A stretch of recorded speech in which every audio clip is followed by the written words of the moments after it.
नमस्कार दोस्तों, मैं हरिंदर हैरी सभी का स्वागत करता हूं एक और वीडियो में वी वीज़ा की। आज का वीडियो उन एप्लीकेंट्स के लिए हैं जो प्रोजेक्ट कर रहे हैं अपनी पीआर इन कनाडा।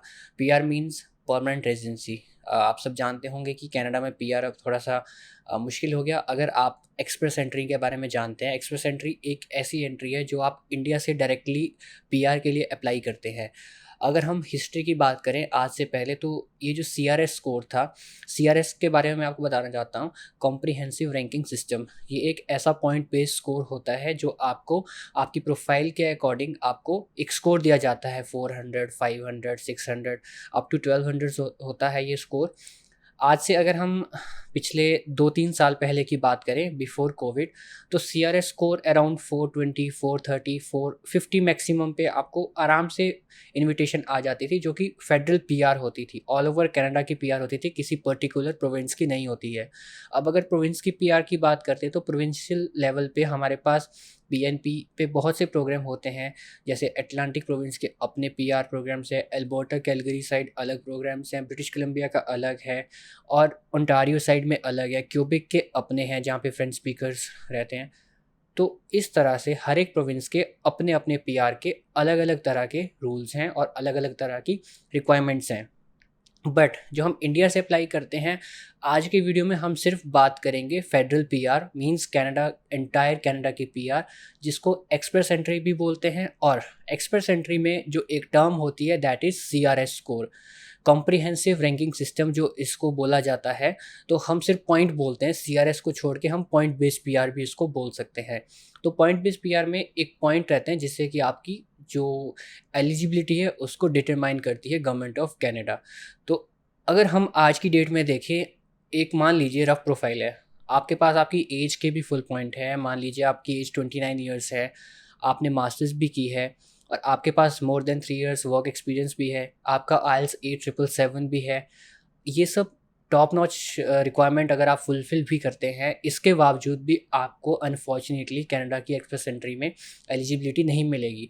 क्यों? क्योंकि ये सब कुछ करने के बाद भी आपका जो स्कोर बनता है वो अराउंड 450 और 460 के बीच बनता है, जो कि रिक्वायरमेंट से और जो ड्रॉ है, जो रिसेंट ड्रॉ हुआ था, तो उससे काफ़ी कम है। रिसेंट ड्रॉ देखा जाए तो उसमें जो रिक्वायरमेंट है उसका जो कट ऑफ है वो 500 का है।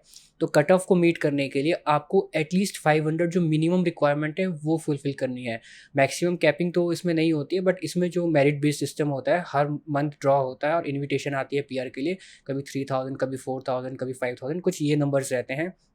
बट अगर आप इंडिया से अप्लाई कर रहे हैं तो अनफॉर्चुनेटली आपकी इंडिया से पीआर नहीं हो सकती है, अगर आप बिल्कुल टॉप नॉच प्रोफाइल अगर आप रखते हैं। वैसे 8777 लेना बहुत मुश्किल काम होता है और उसके बाद मास्टर्स के साथ में 3 साल का वर्क एक्सपीरियंस, ये तीनों जो कॉम्बिनेशन है ये बहुत रेयरली फाइंड आउट होता है। अगर होता है फिर भी आपके पास पीआर का ऑप्शन नहीं होता है।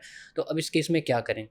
देखो, पहला ऑप्शन तो ये है, आप अगर 8777 ले रहे हैं आइल्स में, तो आपको 8777 आइल्स एकेडमिक ट्राई करना चाहिए, जिससे कि आप कनाडा स्टूडेंट परमिट के लिए एलिजिबल हो जाते हैं और आप अपना स्टडी परमिट अप्लाई कर सकते हैं। पहला ऑप्शन तो ये है। बट अगर आप ये कहते हैं कि भाई मुझे पढ़ना नहीं है, मेरी एज निकल गई पढ़ने की और मुझे अब सिर्फ ऐसा चाहिए कि एक सेटलमेंट देख रहा हूँ, तो उस केस में you can try for LMIA। अब अगर आपको जॉब ऑफ़र मिल जाता है कनाडा से, तो उसमें मिनिमम 50 पॉइंट्स ऐड होते हैं आपके सीआरएस में और मैक्सिमम 200 पॉइंट्स।